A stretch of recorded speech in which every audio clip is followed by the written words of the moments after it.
Hello students, welcome to my channel. আমি ক্ষিতীশ। তোমাদের আজ ক্লাস 8-এর লেসন 1-এর the wind cap by Jane Yolen এর গল্পটি বাংলা করে শোনাবো। আচ্ছা, আসো শুরু করা যাক।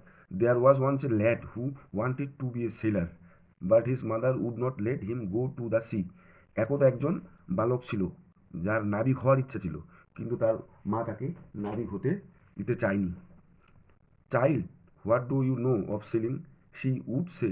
তার মা বলেছিল, তুমি কি করে নাবিক হবে? ইউ আর এ ফার্মার সন, তুমি তো কৃষকের ছেলে। You know the turn of the seasons and the smell of the soil, তুমি তো জানো কী করে ঋতু পরিবর্তন হয় এবং মাটির গন্ধ তোমার মনের মধ্যে লেগে আছে।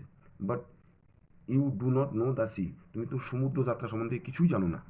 নাও the boy who now the boy হুস নেম ওয়াজ জন, এখন যে ছেলেটির নাম ছিল John, had always obeyed his mother, সে সবসময় তার মাকে শ্রদ্ধা করতো বা মান্য করতো।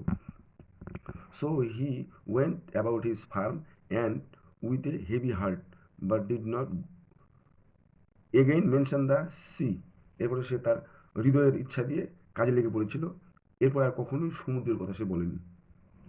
One day he had been walking behind the plough, একদিন সে লাঙল চাষ করছিল। He all but ran over a tiny green turtle on a clod of dirt, সে পেয়েছিল একটা ছোট্ট সবুজ রঙের কচ্ছপ মাটির ঢেলার নিচ থেকে। He pick the turtle up, সে সেই কচ্ছপটিকে তুলে নিয়েছিল।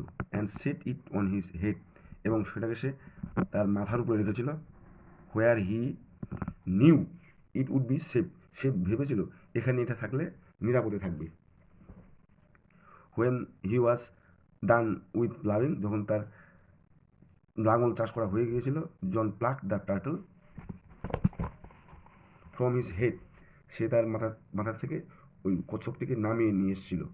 Two his utter surprise he found that it had turned into tiny green fairy, সে বিস্মিত হয়ে গিয়েছিল যখন সে দেখতে পেয়েছিল যে কচ্ছপটি একটা ছোট্ট সবুজ রঙের পরিতে পরিণত হয়েছিল।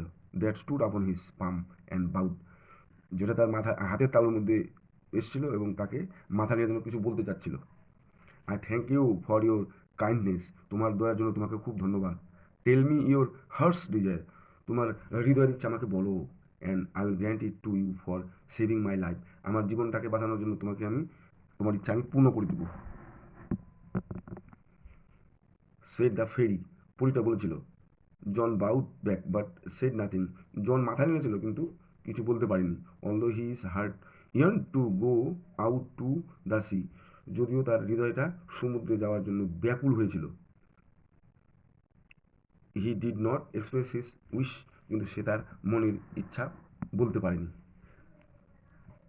The green fairy man would read a heart easily, so he said, ওই সবুজ রঙের ছোট্ট পরিটি তার মনের ইচ্ছাটাকে বুঝতে পেরেছিল এবং বলেছিল, I see you wish to go sailing, আমি বুঝতে পেরেছি তোমার সমুদ্রে যাওয়ার জন্য মনটা ব্যাকুল হয়ে যাচ্ছে।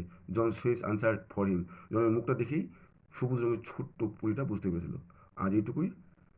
তোমরা যদি তোমাদের ভিডিওটা ভালো লেগে থাকে তোমরা অবশ্যই একটা লাইক দেবে, বন্ধুদেরকে শেয়ার করবে, এবং ওয়েস্ট বেঙ্গল বোর্ডের ক্লাস 8-এর গল্প এবং কবিতাগুলো তোমরা সহজেই পেয়ে যাবে, এবং চ্যানেলটাকে সাবস্ক্রাইব করবে এবং পাশে থাকা বেল আইকনটি ক্লিক করবে, যাতে করে নতুন নতুন ভিডিও আপলোড করলেই তোমরা সহজেই তার নোটিফিকেশন পেয়ে যাবে। থ্যাংক ইউ সকলকে।